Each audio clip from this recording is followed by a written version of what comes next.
नमस्कार। नमस्कार दोस्तों, शुभ संध्या। राजस्थान के इतिहास से संबंधित महत्वपूर्ण प्रश्न और उनके उत्तर के साथ मैं फिर से हाजिर हुआ हूं। मैं श्यामलाल बरवड़ आपका हार्दिक अभिनंदन और स्वागत करता हूं। देखिए दोस्तों, राजस्थान में तृतीय श्रेणी अध्यापक भर्ती परीक्षा अभी फरवरी में आयोजित होनी है। उसके लिए मैं राजस्थान जीके से संबंधित कुछ तथ्य लेकर हाजिर हुआ हूं और वो तथ्य हर बार परीक्षा में रिपीट होते हैं राजस्थान जीके पोर्शन में, तो उनको आप ध्यान में लें। और हमारे इस चैनल पर बरवड़ एकेडमी पर हिंदी साहित्य के इतिहास, हिंदी काव्य शास्त्र, हिंदी पाश्चात्य शास्त्र चल रहा है। जो भी अपने साथी तैयारी कर रहे हैं उन्हें अपना ये बरवड़ एकेडमी चैनल फॉरवर्ड करें और मैं आपका अति आभारी रहूंगा। देखिए, राजस्थान में मिट्टी की मूर्तियां बनाने की हस्तकला का प्रमुख केंद्र वो मोलेला राजसमंद में है। दोस्तों, ये सवाल कई बार परीक्षा में रिपीट हुआ है, इन पर आप थोड़ी ध्यान रखें। किस शासक ने मेवाड़ की बौद्धिक व कलात्मक उन्नति का श्रेय दिया जाता है? महाराणा कुंभा को। महाराणा कुंभा को बौद्धिक व कलात्मक उन्नति का श्रेय दिया जाता है, क्योंकि स्थापत्य कला अगर देखी जाए मेवाड़ में तो सबसे ज्यादा महाराणा कुंभा ने किले बनाए, महाराणा कुंभा ने ज्यादातर बावड़ियां बनाई। जितना भी कलात्मक कार्य किया है महाराणा कुंभा ने किया है और संगीत के मास्टरमाइंड थे महाराणा कुंभा, इसलिए महाराणा कुंभा को बौद्धिक एवं कलात्मक उन्नति का श्रेय दिया जाता है। तीसरा है, व्यास परियोजना का मुख्य उद्देश्य रावी व्यास सतलज नदियों के जल का उपयोग करना है। यह परियोजना किस राज्य से संबंधित है? यह 3 राज्य संबंधित दोस्तों, पंजाब, हरियाणा, राजस्थान से हैं। यह रावी व्यास और सतलज नदियों पर बनी हुई परियोजना है जिसे व्यास परियोजना कहते हैं और ये पंजाब, हरियाणा, राजस्थान से संबंधित है। ये ऐसे सवाल अक्सर परीक्षा में आते हैं दोस्तों, हमेशा रिपीट होते हैं, आप इनको ध्यान में रखें। महाराणा कुंभा द्वारा रचित 4 नाटकों में से कीर्ति स्तंभ के अनुसार किस भाषा में प्रयोग में किए गए? मेवाड़ी भाषा में प्रयोग किए। दोस्तों, बहुत अच्छा क्वेश्चन बनता है, बोर्ड अगर ये सवाल बनाए तो बहुत ही अच्छा क्वेश्चन बनता है। कीर्ति स्तंभ पर जो नाटक अंकित है वो भाषा मेवाड़ी है, इतना आप ध्यान रखें। बीकानेर के किस शासक ने सुमेलगिरी के युद्ध में शेष असूरी की सहायता की थी? यह राव कल्याणमल ने की थी। दोस्तों, आपको पता होगा 1644 में शेष असूरी और मारवाड़ के शासक राव मालदेव के मध्य सुमेलगिरी का युद्ध हुआ था और उस युद्ध में बीकानेर के शासक कल्याणमल ने राठौड़ वंशीय मालदेव की सहायता न करके शेष असूरी की सहायता की थी। दोस्तों, ये आप ध्यान में रखें, यह सवाल कई बार परीक्षा में आया हुआ है। आगे मैं बात करूं जयपुर के ईश्वर सिंह के बारे में दोस्तों, तो महाराजा स्वाई जय सिंह की मृत्यु के बाद उनके पुत्र ईश्वर सिंह ने राजकाज संभाला। दोस्तों, ये आप ध्यान में रखें। और उनके भाई माधो सिंह ने राज्य प्राप्त करने हेतु मराठों एवं कोटा बूंदी के संयुक्त सेना के साथ जयपुर पर आक्रमण किया। यह सवाल परीक्षा में आया हुआ है। बनास नदी के पास 1747 में राजमहल टोंक स्थान पर हुए युद्ध में ईश्वर सिंह की विजय हुई। ईश्वर सिंह उसमें जीत गया था और माधो सिंह उसमें हार गया था। अब युद्ध कौन सा ध्यान रखें? राजमहल युद्ध। ये कई बार परीक्षा में आया हुआ है। राजमहल युद्ध संबंध रखता है टोंक जिले से, कोटा जिले से, जयपुर जिले से, तो आप ध्यान रखना राजमहल जो जगह है वो टोंक में है, तो टोंक संबंध होगा। और यह राजमहल है बनास नदी के पास हुआ था और याद रखें 1747 में यह युद्ध हुआ था। बहुत ही इंपॉर्टेंट है और यह सवाल आरएस और एसआई में कई बार आया हुआ है और राजस्थान पुलिस में कई बार आया हुआ है और ये हर बार राजस्थान जीके में रिपीट होता है दोस्तों। जिसके उपलक्ष्य में उन्होंने जयपुर के त्रिपोलिया बाजार में एक ऊंची मीनार ईश्वर लाट बनाई।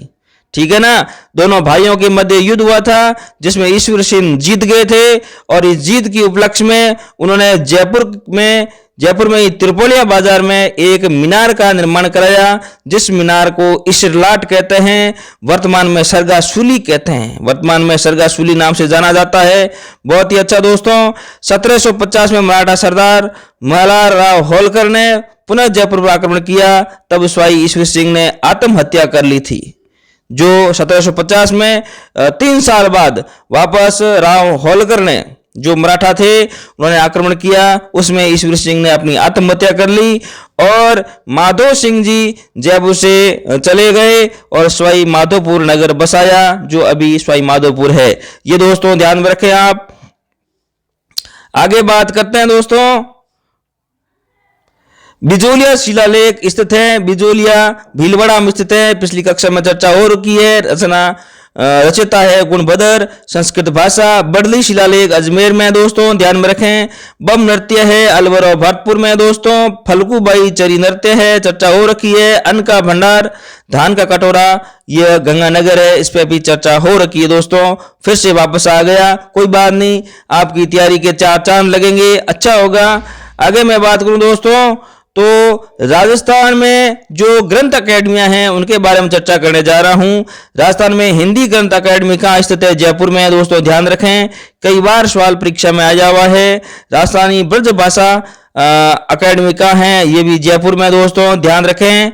और राजस्थान में संस्कृत भाषा अकेडमी का भी ध्यान रखें, संस्कृत भाषा अकेडमी दोस्तों जयपुर में है। उर्दू भाषा अकेडमी दोस्तों जयपुर में है। और फारसी भाषा अकेडमी भी जयपुर में है। संगीत नाटक अकेडमी दोस्तों जोधपुर में है, ये आप ध्यान रखें, संगीत नाटक अकेडमी जोधपुर में है। और राजस्थानी भाषा साहित्य अकेडमी दोस्तों बीकानेर में है, ये आप ध्यान में रखें, बीकानेर में है। संगीत नाटक अकेडमी बीकानेर में है। इतना आप अकेडमी के बारे में ध्यान रखें। ये 4-5 सवाल अकेडमी वाले हैं, जो एक सवाल इसमें से 100% परीक्षा में आएगा, और वो भी घूम फिर के रिपीट ही होते हैं, बार बार रिपीट होते हैं, तो आप इनको ध्यान में रखें। आगे मैं बात करूं दोस्तों, अजमेर में संगीत महाविद्यालय कहाँ स्थित है? अजमेर तो अजमेर में ही होगा।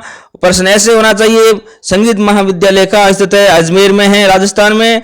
और महाराजा स्कूल ऑफ आर्ट्स कहाँ स्थित है? जयपुर में है, ये आप ध्यान रखें। ये सवाल बोर्ड को थोड़ा जयपुर जो कर्मचारी चयन बोर्ड है उनको ज्यादा ही पसंद है, ये सवाल कई बार पूछ लिया गया है, तो इसको आप ध्यान में रखें। महाराजा स्कूल ऑफ आर्ट्स कहाँ स्थित है? तो जयपुर में दोस्तों, आप ध्यान में रखें। आगे मैं दोस्तों बात करूं तो ध्यान में रखिए, राजस्थान राज्य क्रीड़ा परिषद कहाँ स्थित है? जयपुर में स्थित है। राजस्थान राज्य क्रीड़ा परिषद कहाँ है? जयपुर में स्थित है।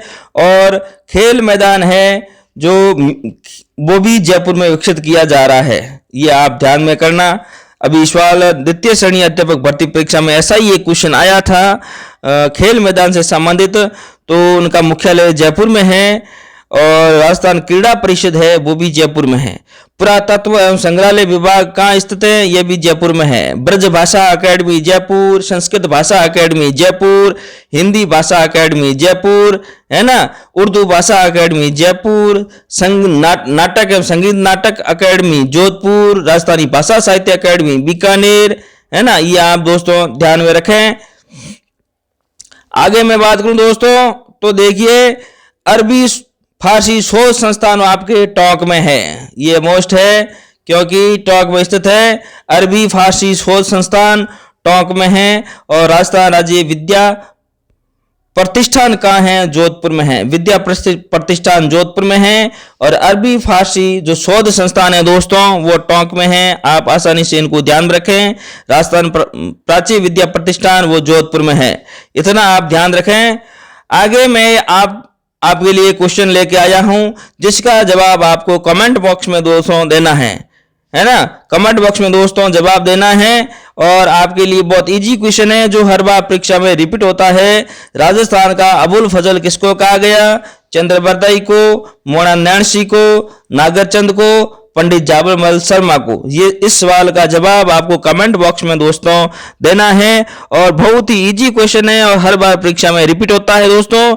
मैं आपको फिर से बता देता हूं, मैं उन सवालों के बारे में चर्चा करता हूं जो हर बार परीक्षा में रिपीट होते हैं, या कुछ नए सवाल ऐसे होते हैं जो मेरे आगे आते हैं, नए सवाल जो परीक्षा में आने लायक हैं, उनके बारे में मैं चर्चा दोस्तों करता हूं। ये बात आप ध्यान में रखें। और मेरे इस चैनल पर हिंदी साहित्य के इतिहास, बरवड़ एकेडमी पर हिंदी साहित्य के इतिहास, काव्य शास्त्र, पाश्चात्य काव्य शास्त्र, हिंदी व्याकरण, हिंदी शिक्षण विद्या कक्षाएं संचालित हैं। जो भी साथी KVS, PGT, TGT, RPSC second grade, first grade की तैयारी कर रहे हैं उनको बताएं और इस चैनल को ज्यादा से ज्यादा आप फॉरवर्ड करें, लाइक और सब्सक्राइब करना ना भूलें। मैं आपका अति आभारी रहूंगा। बहुत बहुत धन्यवाद। शुभ संध्या दोस्तों, नमस्कार।